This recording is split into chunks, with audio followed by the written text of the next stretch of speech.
willing to do that because Tim, our videographer, doesn't have the sound connected in yet, so maybe we'll have to give that another chance here in a minute.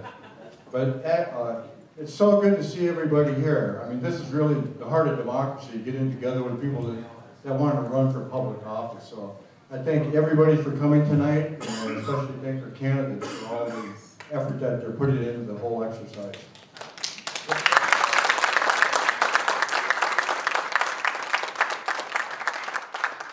I know you know this one by heart, the Pledge of Allegiance.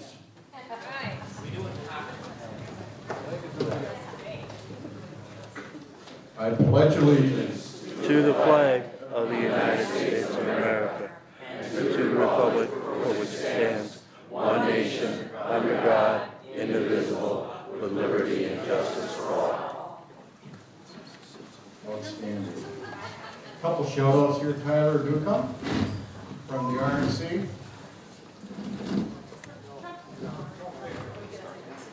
Sorry, Trump victory. My mistake, but I am going to give him a second to address the group because he's been running a big part of that Trump campaign, and we're always happy to have him on board. Thanks for having me here tonight, guys. How about these crazy Democrats? What do you all think about that? They are literally trying to erase an entire election, steal our voice, steal our vote, and undo everything. No, they're not. They have one leg of a three-legged stool. So we have an obligation to re-elect our president. We have to. If they are this crazy with just one leg, can you imagine what would happen if we lost the Senate and God forbid had somebody like Elizabeth Warren in the White House? Can you all imagine? So please get involved. Please sign up. We have a sign-up sheet going around. Tomorrow there's a meet and greet with U.S. Senate candidate Jason Lewis at the Chanhassen Library from 6 to 7:30 p.m., followed by a TV live streaming. So hope to see you all there. Thanks for having us.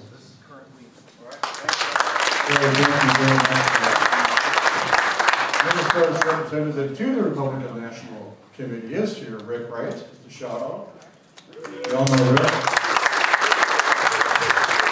Lewis is not the only candidate running, and that's what's wonderful about a spirited competition. We've got Bob Barrett here. Thank you, Rob. Very much appreciated. I'm going to cover some housekeeping. First of all, got one more running. Oh, Hyatt? He's running for US Senate. Forrest Hyatt, I apologize.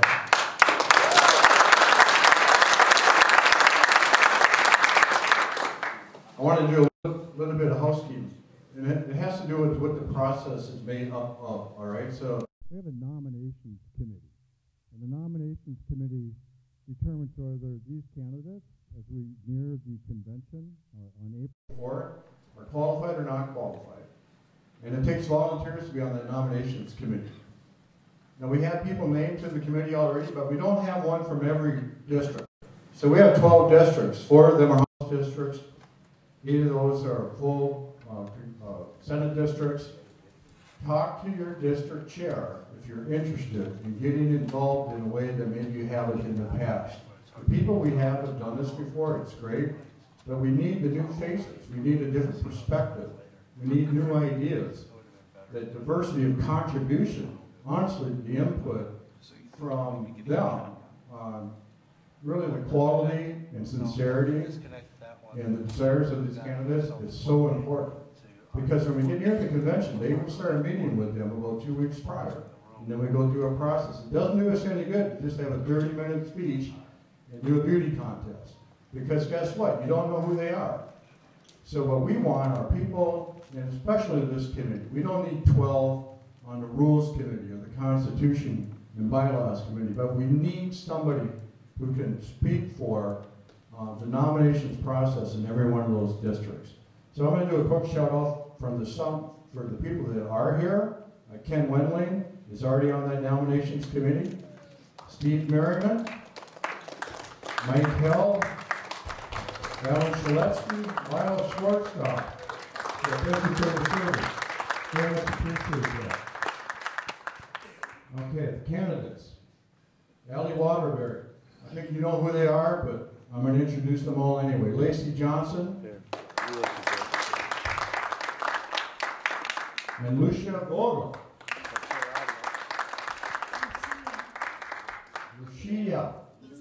Lucia Bogo. My son-in-law from Honduras is going to kill me. I apologize. I'm going to review the guidelines briefly, and then I'll turn it over to the moderators, and they will talk through what the debate rules are. But I want to just talk about the audience rules. So I ask everybody to remain respectful to our candidates by not doing so. This caveat, I will say this at every convention meeting like this we ever had. We do have Sergeant and Arms, and I would ask them to come and talk to you. So I expect some respect. If your emotion overcomes you, that's fine, we'll forgive it, but then I would expect you to be quiet. Sergeant and Arms are sitting down in front. I got Don over here. Ken, where did he go? He's right over here. The moderators are free to ask questions about background based on information that's publicly available. Now, every candidate that we've had, so we had the previous debate, 2 of those candidates are gone of their own decision. But what we wanted to do is make sure everybody has a chance to hear the story about anything that might be in question in the back of your mind about their background.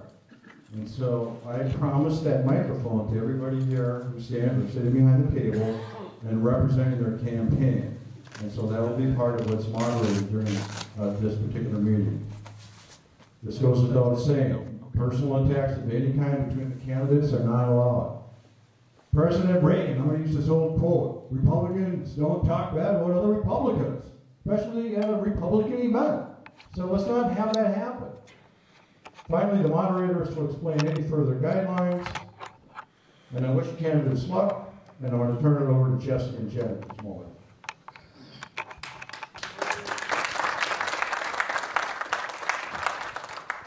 Hi, I'm Jennifer Zielinski, and this is Jesse Flieger. We'll be asking the questions. Just a couple things. We have Mitch in front, who's going to hold up a timer for our candidates. You guys will each have a 3-minute opening and a 1-minute closing. For questions, you'll have 1 minute to answer, and then we have follow-ups, which will be 30 seconds. We will let you know if times do differ, and we'll switch up the order. So it won't be one person always going first. Any questions from you guys? All right. Excuse me. So we'll start with the introduction. So we will start on this side with Lacey, and you have 3 minutes to introduce yourself. As you heard, my name is Lacey Johnson. I'm from North Minneapolis. I live in area code 55411, one of the poorest area codes in the state of Minnesota. I'm originally from Natchez, Mississippi. I got 3 other brothers and 6 sisters, so it was 10 of us. Up until the 4th grade, we lived a pretty tight economic life. We was in a 3-room house with a kitchen and 2 bedrooms, and all of 9 of our kids at that time, because one was gone, shared the same bedroom. 3 girls in 1 bed, 3 boys in 1 bed, and 3 girls in another bed. And I think about that when I was young. I was a bedwetter. Never tell who did it. I could always blame my brothers on that, but they got just for that. But anyway, I was just blessed. I had a perfect childhood. Grew up around my grandfather. I had 8 grandmothers because of remarriages and stuff like that. About 20-some aunts and uncles. 100-some first. A great life. I had God in my life.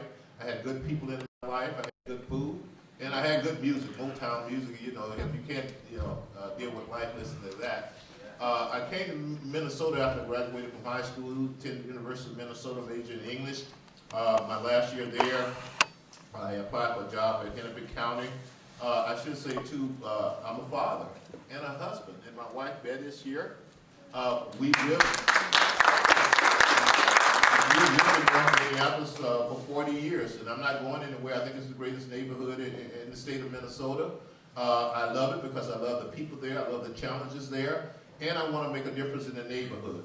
After I started at Hennepin County, I spent 40 years in the computer technology field, in the corporate world. We built a lot of military systems, from computers that fly fighter jets to computers that guide missiles to computers that guide submarines to the first digital air reconnaissance system, so I've had a lot of background there. I ran 3 small businesses, headed them up, one in computers, one in education, and my current one is in technology and business development, where I'm trying to create wealth within the city and within the community. I've had a lot of volunteer work. I'm currently on the North's High School Site Council.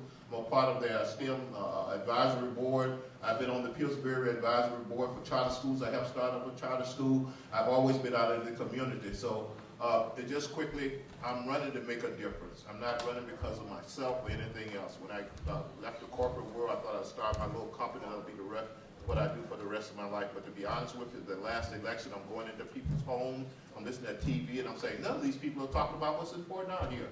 And somebody got to get out there and do it. And one of the main things we got to do is just change our mindset.